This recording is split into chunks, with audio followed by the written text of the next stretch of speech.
for the signing of the Bretton Woods Monetary Agreement. Authorized by President Truman to sign for the United States, Fiat currency. Money backed by nothing but the threat of state violence. It's valuable just because they say it is, but we know they're going to just print and print until our savings turn to dust. Dust. This is, of course, as opposed to the good old days when money was backed by solid gold in a monetary system that everyone could believe in. Right? Well, about that. Today, we investigate the system that came before Fiat to find out how it worked, how it changed the world, and just how much better or worse it really was. My name is Guy, and you're watching The Coin Bureau. New Hampshire. That charming little wedge between Maine and Vermont is home to Bretton Woods, a picturesque resort community nestled in the White Mountains. Travellers flock to Bretton Woods for its world-class ski trails and breathtaking views. And on occasion, they've also convened at the Mount Washington Resort for 22 days of negotiations to establish a new international monetary order and found the International Monetary Fund and the precursor to the World Bank. Okay, that was just one occasion, but it was pretty important, and not just for the locals. In July 1944, hundreds of delegates from 44 Allied nations gathered in Bretton Woods for the United Nations Monetary and Financial Conference, where they agreed to undertake a radical joint experiment in global monetary policy. In hindsight, though, their new system was doomed from the start, and it didn't last all that long. But while it was in place, it profoundly changed the world, and its unceremonious ending in 1971 has cast a long shadow over the global financial system ever since. Federal Reserve Chair Jerome Powell recently acknowledged as much in a speech to his colleagues at the Fed. He told them, quote, "The Bretton Woods Agreement placed the US and the Fed in a central position in the global economy, and its ending, quote, fundamentally changed the conduct of monetary policy as policymakers had to understand the effects of potentially more volatile movements of the US dollar." So, what exactly was agreed at Bretton Woods and why?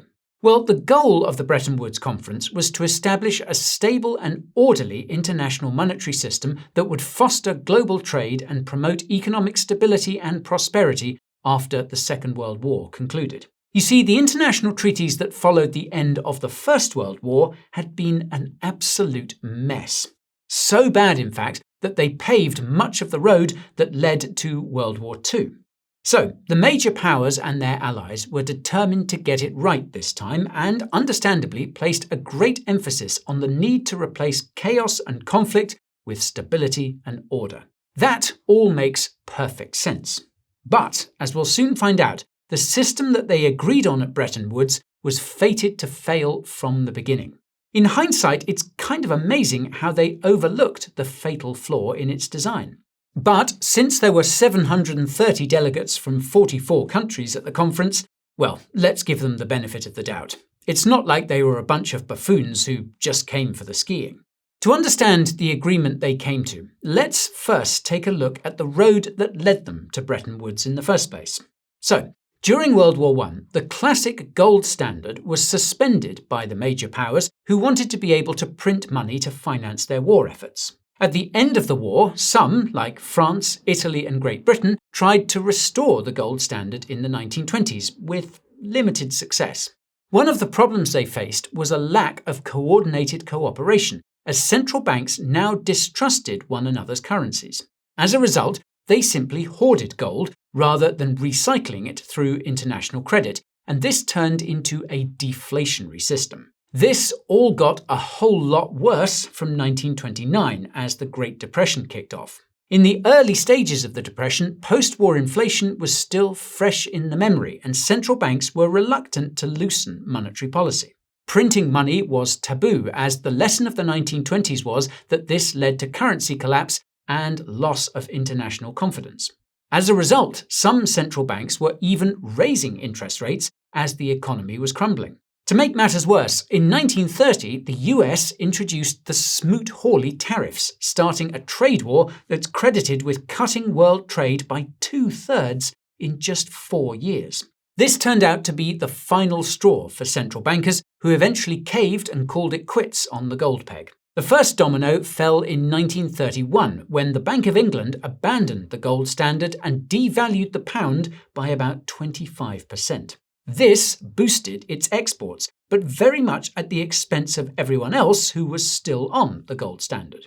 They suddenly found their exports undercut by Britain and therefore uncompetitive, and they weren't going to take that lying down. So, countries everywhere followed Britain's lead, ditching the gold peg and devaluing their currencies to regain competitiveness. In reality, all of them were trying to export their own economic pain, because this is a strategy of protecting your economy by throwing your neighbours under the bus. The result was a race to the bottom that destroyed all trust in the post-war international monetary arrangements and made the Great Depression considerably worse for everyone. Germany, Japan, and Italy increasingly turned to militarism, while others formed currency blocs. The tensions in Europe led to significant capital flight to the US during the 1930s, as despite the US economy being in the toilet like everywhere else's, it was at least at arm's length from war-prone Europe, and its currency and markets appeared safe by comparison. Investors and even some central banks started converting assets into gold and shipping it to the US. The Federal Reserve Act of 1934 then turbocharged gold inflows in the US by raising the official price of gold from around $20 to $35 per troy ounce. This incentivized gold miners globally to expand production and for other countries and investors to sell their gold to the US at the new, higher dollar price. As if that wasn't enough, European rearmament also increased demand for US goods, leading to net merchandise exports from the US, which were often settled in gold. So, this led to the US sitting on some 20,000 metric tons, or 75% of the world's gold reserves by 1944. Add to this the fact that Europe then blew itself to smithereens all over again in World War II, and the small matter of the US leading the nuclear arms race, and you have a recipe for post-war American hegemony. Apologies for the interruption, folks, but I very quickly want to tell you about the Coin Bureau deals page. Now, if you're interested in things like discounts on hardware wallets, money off trading fees, and exchange sign-up bonuses, then the Coin Bureau deals page is absolutely the place that you need to check out. The link is in the description below. These are some of the best deals and promos in all of crypto, so check it out when you have a moment. Okay, enough from me, back to the video. This is why the Bretton Woods system was basically dictated by the United States and accepted by the other 43 countries at the conference, although the Soviet Union ended up not joining the system because they recognized it as a tool of US economic hegemony. This suited the US just fine though, because this meant there would be no one within this new global order who could challenge them. So, what exactly was this system? Well, in a nutshell, Bretton Woods was a model of international monetary policy that placed the US at the center of the economic universe and every other country in its orbit. If you've ever wondered why the dollar is the world's dominant reserve currency, well, the short answer is Bretton Woods. Under this system, the dollar's global role was institutionalized by a new gold exchange standard. The dollar was pegged to gold at a fixed rate of $35 per troy ounce, and the US government guaranteed the convertibility of dollars into gold at this price for foreign governments and central banks. Meanwhile, every other country within the Bretton Woods system pegged their currency to the US dollar at fixed parity rates. They were obliged to maintain these exchange rates with a narrow band of plus or minus 1% through intervention in foreign exchange markets. As such, buying and selling dollars to defend exchange rates became a major preoccupation of central banks, and this encouraged them to hold dollars in reserve. By 1944, the US was the world's largest economy, creditor, and exporter, and this meant that a lot of international trade ended up being settled in dollars. And since the dollar was as good as gold, and a lot more practical to store and transport, it became the world's primary reserve currency and principal medium for international trade and investment. There was a big element of trust involved here, though, as countries had to believe that Washington was willing and able to honor its promise to convert any amount of dollars into gold at the request of central banks and foreign governments. To realize this new economic and financial order, the Bretton Woods Agreement created the International Monetary Fund and the International Bank for Reconstruction and Development, which later became part of the World Bank. The World Bank was established primarily to finance post-war reconstruction in Europe and promote economic development in member countries by providing loans for infrastructure and development projects, paid almost entirely in US dollars, of course. The IMF, meanwhile, was Bretton Woods' cop on the beat.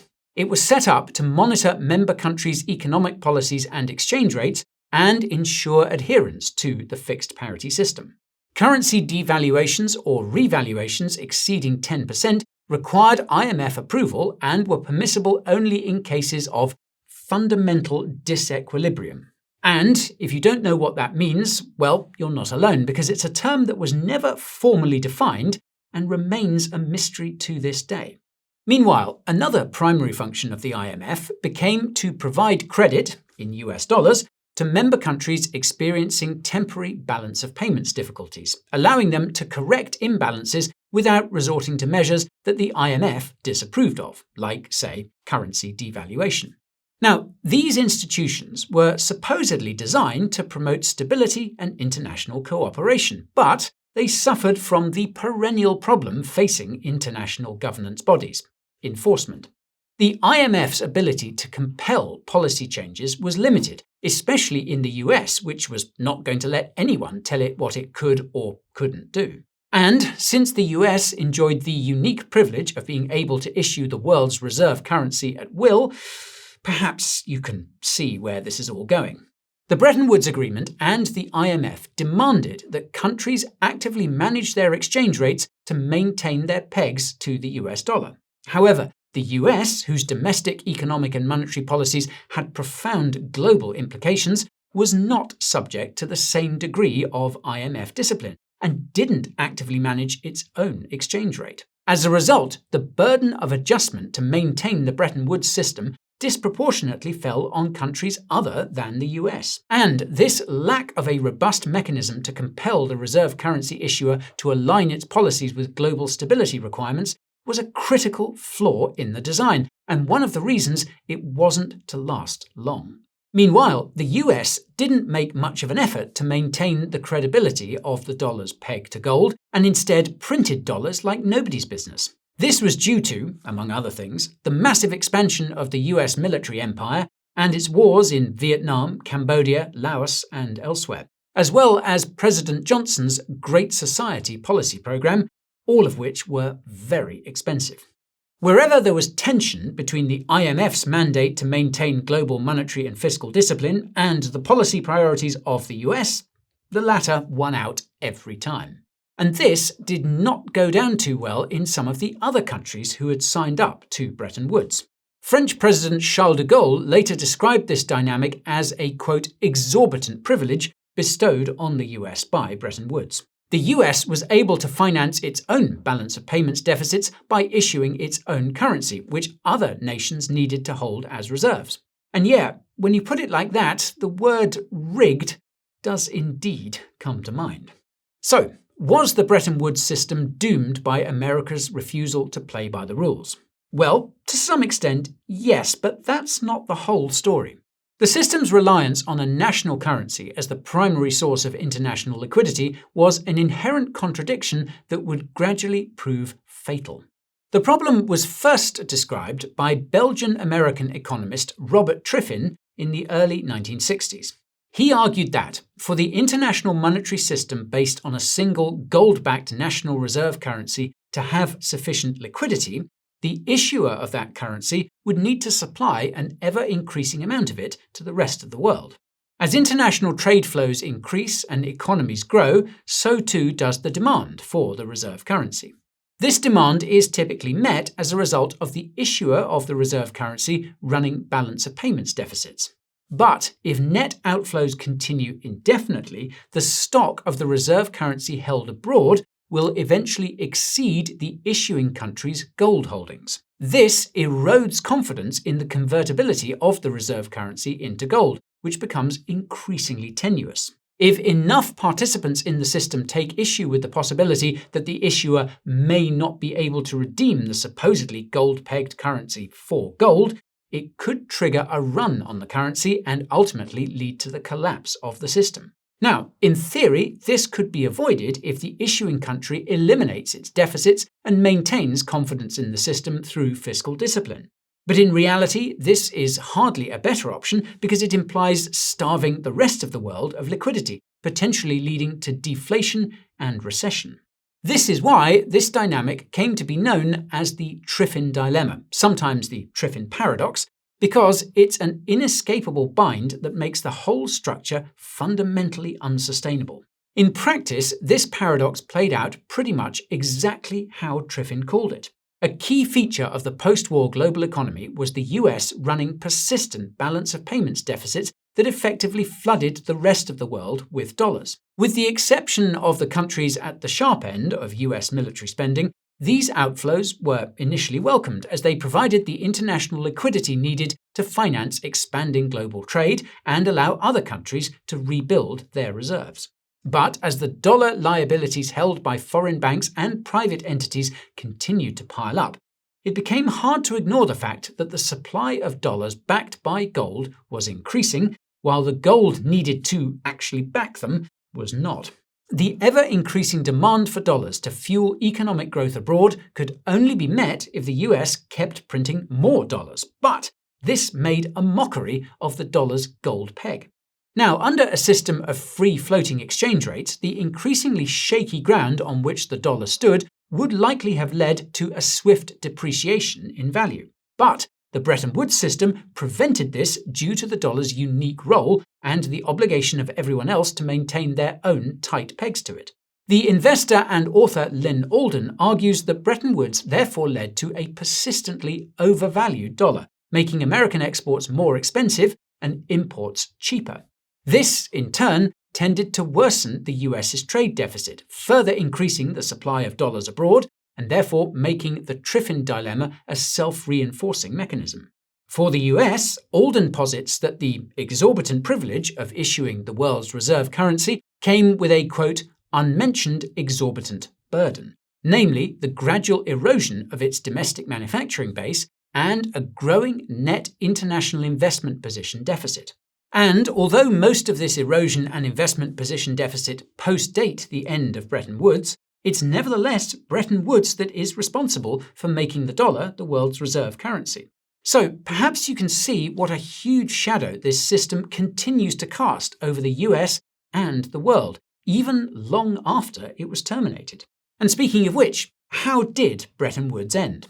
Well, as you might have guessed, the world figured out that this system was full of holes and hopelessly unsustainable fairly quickly. Through the system of fixed exchange rates, Bretton Woods enabled the US to export domestic inflation created by its rampant dollar printing.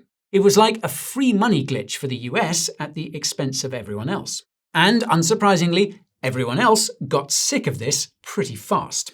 Countries including France, Germany, Japan, and Switzerland saw the writing on the wall and decided to swap their dollars for gold. France alone repatriated around 3,000 tons of it from vaults in the US between 1965 and 1971. This led to an awkward picture where there was an increasing amount of outstanding dollar claims against a decreasing amount of gold held in the US.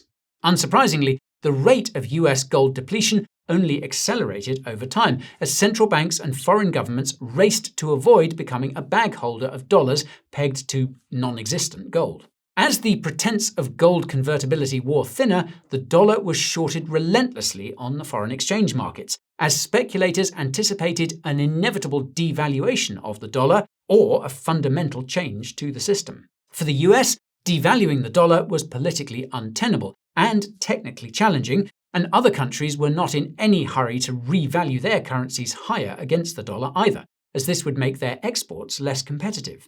This rigidity prevented the system from adapting to the reality of divergent economic policies and performance among member nations, allowing imbalances to grow to unsustainable levels. By the summer of 1971, the game was clearly up.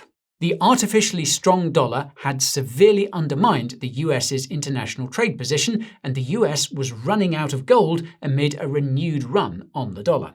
But this didn't make it any less shocking when, on the 15th of August 1971, President Richard Nixon abruptly announced on TV that Bretton Woods was cancelled. To be precise, he announced a series of measures that he said were to, quote, stabilise the dollar, including a not-so-temporary end to gold convertibility. Now, Nixon hadn't consulted anyone but a small, secret meeting of economists and advisers from the White House, Treasury and Federal Reserve just 2 days earlier. There was much debate about what Nixon should do, but he ultimately went with Treasury Secretary John Connally's suggestion to just can the whole thing. And yes, that's the same John Connally of JFK assassination motorcade fame. Anyway, later that year, Connally told an astonished meeting of the G10 nations that, quote, the dollar is our currency, but your problem. Quite. And that, folks, is how fiat currency was born, leaving money with no backing but the issuer's monopoly on violence. Within a few years of Nixon's announcement, most countries called it quits on trying to back their currencies with anything else. They let the value of their currencies float freely, leading to a terminal decline in their value over time. Thankfully, of course, we now have Bitcoin to offer at least some relief against the down-only price action of fiat currency. And this has come with greater awareness about the problems of fiat currency, which is particularly salient in our era of quantitative easing, or programmatic money printing, and impending sovereign debt crises that are likely to just be inflated away. But then again, it's probably best not to imagine too fondly the good old days when dollars were backed by gold and everything else was backed by dollars because, well, what a mess that all turned out to be. The more things change, the more they stay the same, eh? Anyway, I'll leave it for today there, folks. As always, thank you for watching, and I'll see you next time. This is Guy, over and out.